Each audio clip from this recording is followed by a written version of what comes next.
Bonjour. Donc, dans le précédent entretien, j'ai esquissé l'arrivée des cartes dans le monde occidental et la naissance des premiers tarots en Italie du Nord. Et puis, j'ai aussi parlé après évidemment la naissance de l'imprimerie, des tarots imprimés, moins chers que ceux qui étaient faits par des miniaturistes, des peintres miniaturistes à la main, et, euh, et enfin de l'interprétation ésotérique des cartes du tarot qui a commencé donc en France. Du moins, les traces écrites qui sont donc de cours de Gébelin. À partir de là, ai-je dit, le, le nombre de tarots va être florissant et on ne le sait pas, mais euh, à partir du 19e siècle, la Belgique a été euh, un des plus grands, sinon le plus grand centre mondial de production de cartes à jouer. Beaucoup d'usines qui fabriquaient ou des ateliers qui fabriquaient des cartes ont fusionné pour devenir Cartamundi qui existe toujours. Et il y a même dans la ville de Turnhout, en Belgique, dans la province d'Anvers, un musée de la carte à jouer fort intéressant. Et euh, j'ai visité ce musée, j'ai sympathisé avec le conservateur de ce musée qui m'avait offert une planche non découpée de comment de cartes thaïlandaises qui ont la taille d'un ticket de métro parisien. Et je ne sais pas si en orientant la caméra, je peux vous le montrer parce que elle se trouve, voilà, on peut en voir le, le tableau que j'en ai fait, qui se trouve au mur de mon bureau. Et donc, il continue à publier des cartes à jouer, des tarots, et des cartes pour toutes les cultures du monde. Ainsi, ils font des cartes, comme je viens de vous le montrer, pour la Thaïlande, le Japon, l'Inde. C'est c'est une activité qui remonte donc au 19e siècle, et on ne le sait pas. Il y avait à ce moment-là, je crois, 5 ou 6 fabriques de cartes à jouer dans la ville de Turnhout. Et il y a donc eu un tarot belge qui est une variante encore là du tarot de Marseille. Et de ce tarot belge est né aussi un tarot flamand que j'ai longtemps pourchassé, que j'ai fini par recevoir avec combien de plaisir de la main même de Stuart Kaplan à New York. Stuart Kaplan étant donc le directeur général de United States Game Systems qui publie nombre de tarots et de cartes à jouer. Et Stuart Kaplan est aussi l'auteur d'une fameuse encyclopédie du tarot en 4 volumes. Et c'est un très grand érudit sur le tarot et un homme parfaitement courtois et sympathique. Et il m'avait donné un exemplaire du tarot flamand qui n'est pas ancien, mais enfin qui est une des rééditions sérieuses qui a été faite à un moment donné. Donc, c'était un joli cadeau. Dans tout ce que je raconte, je fais remarquer que le tarot n'est pas encore parvenu dans le monde anglo-saxon. Et il s'en faudra encore de beaucoup. Ce n'est qu'au début, ou toute fin du 19e, début du 20e siècle, que ce fameux tarot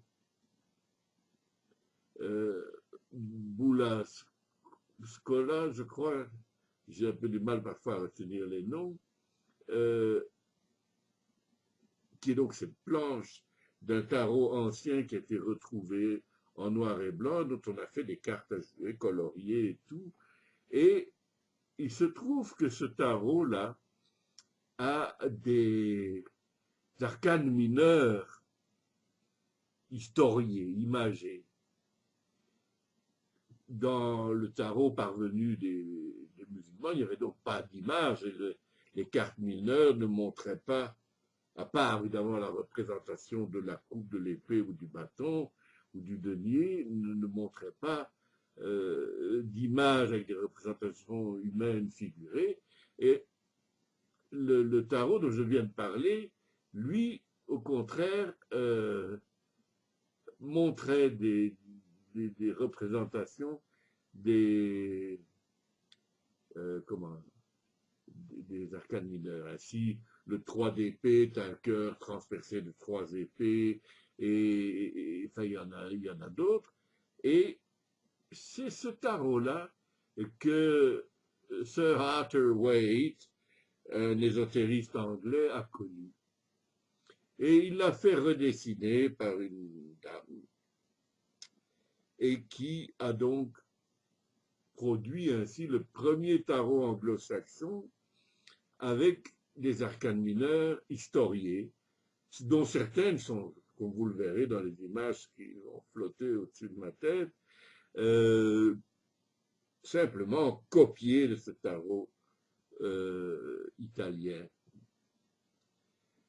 Et dès la parution de ce tarot en Angleterre, il va se produire un engouement extraordinaire pour le tarot, la divination, et d'autres tarots vont naître, et plus particulièrement celui de Israel Regardie, qui était le fondateur d'un groupe ésotérique qui s'appelle The Golden Dawn, l'aurore dorée, et aussi le tarot de Aleister Crowley, qui est un tarot à forte charge érotique, très beau esthétiquement, et que j'ai utilisé à l'occasion en thérapie parce que les patients pouvaient regarder ces cartes et ça les aidait à se reconnecter avec des contenus érotiques. Donc, c'est assez intéressant d'utiliser les cartes dans un domaine psychothérapeutique, ce qui a été mon domaine de prédilection, puisque c'est moi qui ai commencé à faire ça. J'ai été copié par la suite, mais enfin, les dates de parution de mes premiers livres et tout ça, et l'écho qu'on en trouve même dans les petits livrets d'accompagnement du tarot de Marseille, où je suis cité, montre que c'est bien moi qui ai commencé à faire ce travail. Et en Belgique, on m'a demandé de faire des émissions de radio sur le tarot. J'avais vraiment intéressé un certain Daniel Stevens, qui était en charge d'une émission qui s'appelait L'autre parallèle. Et ensemble, nous avons fait de très nombreuses émissions sur le tarot. Il en avait imaginé un cycle de 32 émissions et 8 m'ont été confiées avec aussi, comment, Alejandro Jodorowsky, qu'on connaît pour justement ses conférences sur le tarot, ses lectures de tarot à caractère un peu psychologique aussi. Mais enfin, Jodorowsky ne me doit rien, comme je ne lui dois rien non plus.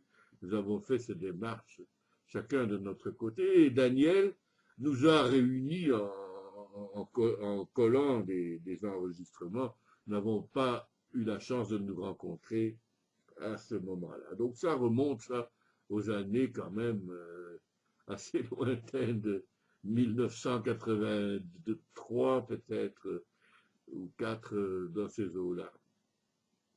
Donc, c'était des émissions pour la RTBF, la radio-télévision belge francophone. Et donc, j'ai utilisé beaucoup les cartes du tarot dans un contexte thérapeutique avec un arrière-plan un peu jungien, puisque c'était aussi un de mes intérêts, bien que les techniques thérapeutiques que j'utilisais relevaient de la PNL et de l'hypnose ericksonienne, n'est-ce pas? Mais donc, revenons au tarot. Le,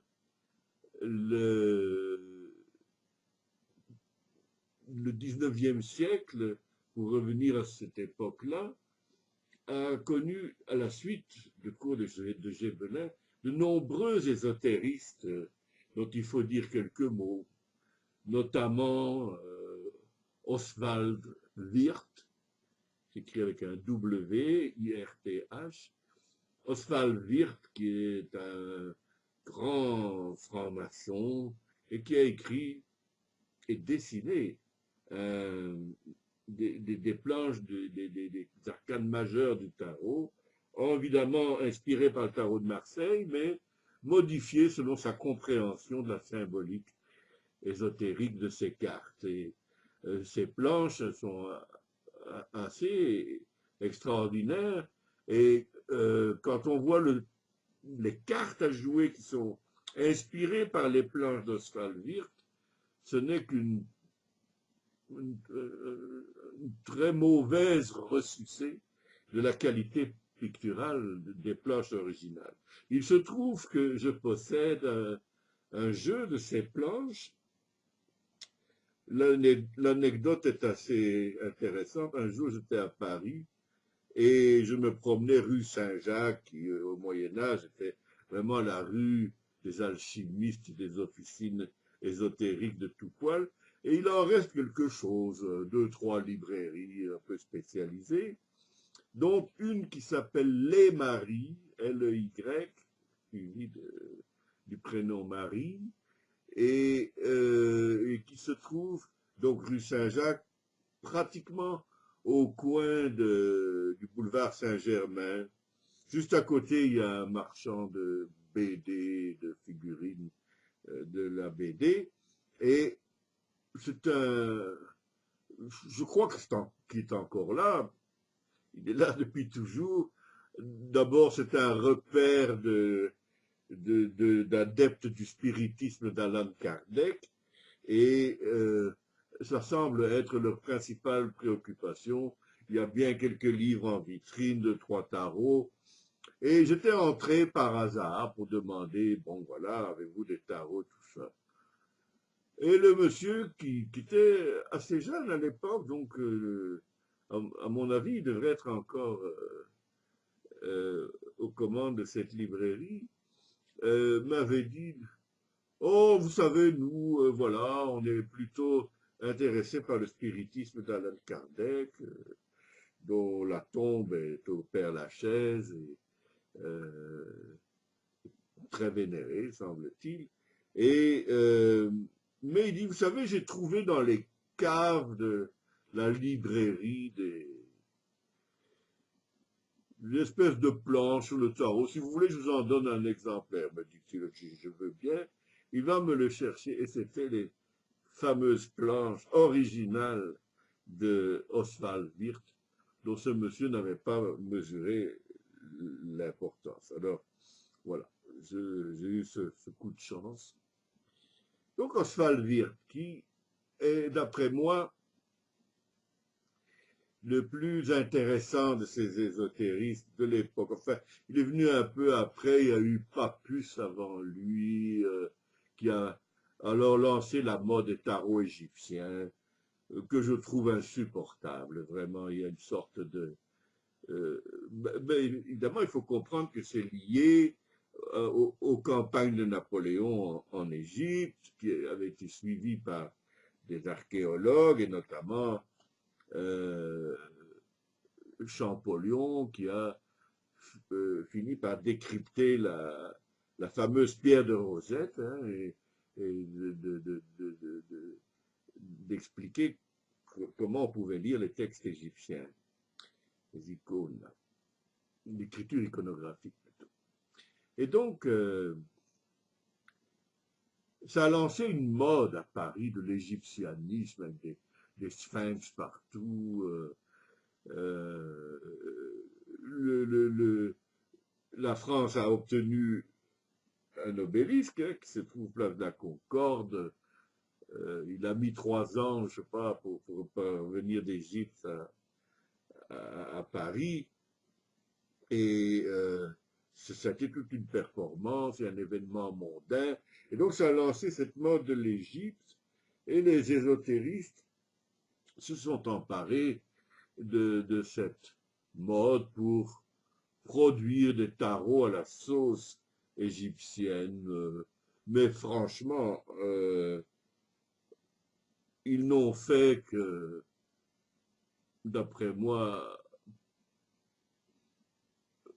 égarer le lecteur de ces cartes parce que le symbolisme devient complètement farfelu.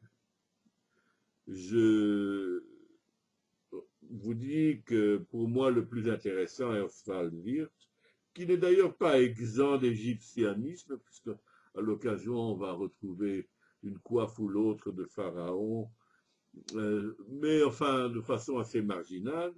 Et par contre, Oswald Wirth a publié un livre, pas plus également, mais enfin un livre sur le tarot qu'il appelle le tarot des imagiers du Moyen-Âge. Donc, ça au moins c'est une démarche honnête. Le tarot est bien né des imagiers, enfin des peintres, on va dire. Du Moyen-Âge, c'est un petit peu faux, puisque j'ai bien montré que il fallait remonter aux années 1420, soit le début du XVe siècle à Ferrare pour trouver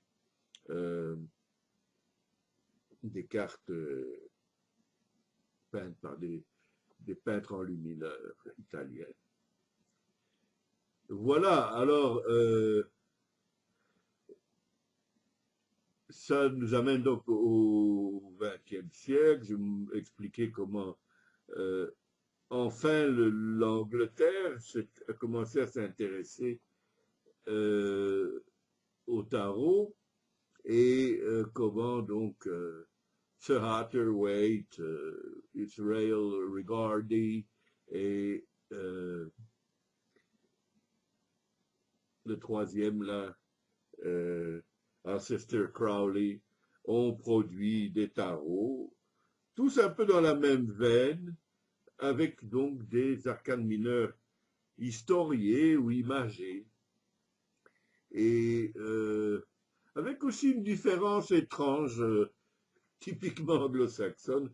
De la même manière qu'ils roulent à gauche, ils ont interverti 2 arcanes mineurs. La force qui est normalement l'arcane 11 devient chez les Anglais 8, et la carte 8 qui est la justice porte le numéro 11 dans l'ordre des arcanes majeures. Alors voilà, aujourd'hui, eh bien, il y a tellement de tarots qui se font que j'ai arrêté d'en faire la collection parce que je me suis arrêté à peu près à 350 et autant de jeux de cartes non tarologiques. Et je suis devenu critique par rapport au fait de collectionner parce que quand on veut devenir collectionneur, on doit tout avoir, même ce qu'on ne trouve pas beau. Et ça m'a obligé au début à acheter des jeux de cartes qui ne m'intéressaient pas. Et puis, à un moment donné, le marketing s'est mêlé de ça. Vous savez,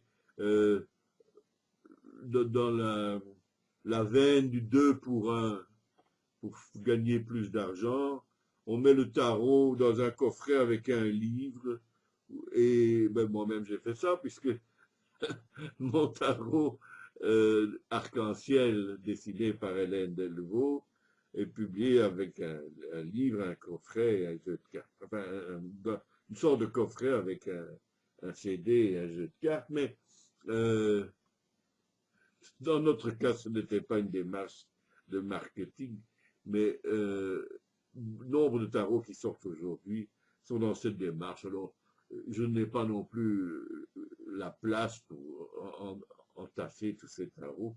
J'ai cessé de les collectionner. Mais j'en ai de fort beaux. Et aujourd'hui, il y a des maîtres quartiers. Il y en a toujours un en Belgique, hein, qui est Cartamundi. Mais il y en a aussi à Vitoria en Espagne. Il y en a en Autriche. Et il y en a toujours 2 ou 3 en Italie qui sont euh, très féconds. Et j'ai connu l'un d'eux personnellement, et c'est un merveilleux souvenir à raconter dans le fond. Euh, il s'agit de monsieur Vito Arienti. Vito Arienti avait une collection tout à fait sensationnelle de cartes de tarot, dont alors lui avait des planches du XVIe siècle, enfin des trucs uniques qui valent beaucoup d'argent, mais qu'il collectionnait pour l'amour de l'art, parce que c'était un artiste. Et il avait fondé une maison d'édition de jeux de cartes qui s'appelait Il Sol Leone, le soleil lion. Et j'avais acheté, je ne sais plus trop où,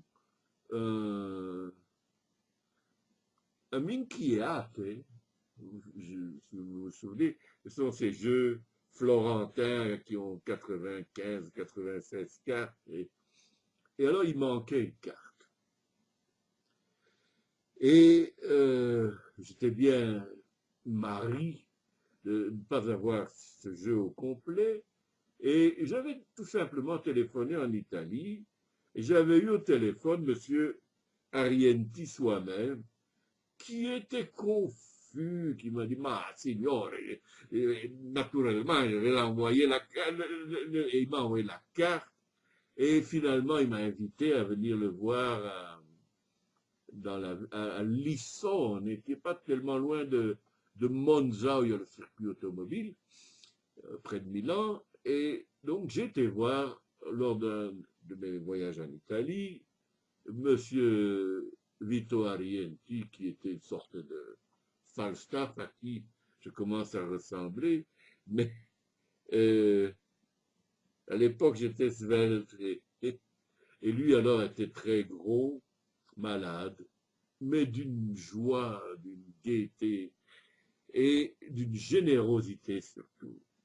Je suis allé chez lui, il m'a dit, ah, je vous donne ce jeu-là, hein, il est intéressant, et je vous donne encore celui-là, je vous donne encore celui-là, et je suis sorti de ses bureaux avec une vingtaine de jeux qu'il m'avait offerts, ainsi que des astuces qu'il m'avait recommandé d'appliquer. Par exemple, il m'a expliqué que de nombreuses institutions en Italie, à l'époque de Noël, font faire un tarot pour offrir à leurs bons clients.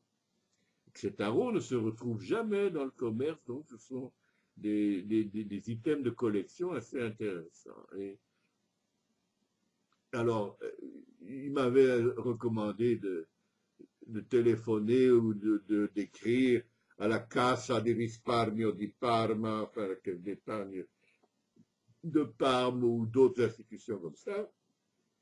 Et ces institutions, très courtoisement, m'ont envoyé leurs jeux de tarot, qui sont quand même des petits fleurons de ma collection. Ainsi a fait également la compagnie Alitalia, qui a produit un jeu de tarot moderne extraordinaire et qui aujourd'hui est très difficile à trouver et que je ne possède malheureusement pas. Je suis passé proche parfois de pouvoir en avoir un exemplaire, mais finalement, je n'ai jamais réussi à l'avoir, je le regrette beaucoup parce que voilà un tarot qui me plaisait beaucoup et qui n'a jamais été dans le commerce, mais qui n'a pas été fait, si je me souviens bien, par Vito Arienti. Mais en sortant de chez lui, il m'a dit, où est-ce que vous allez? J'ai dit, ben, je rentre à Milan. Il dit, bah, je vais vous conduire. Et il a pris l'auto, il m'a emmené en auto. Et alors, cet homme si charmant, si courtois, au volant de sa voiture, devenait une bête féroce qui injuriait les autres automobiles. C'était assez rigolo.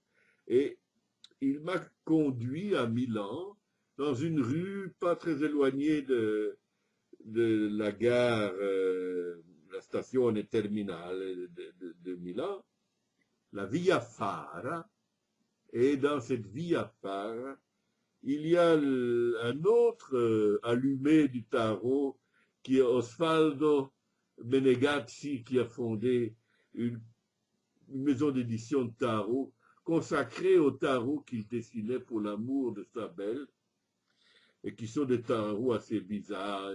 Il y a le tarot des yeux ou des lèvres, le tarot des bottes.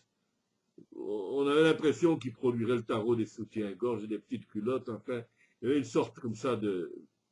C'est très italien. Et alors, il y a aussi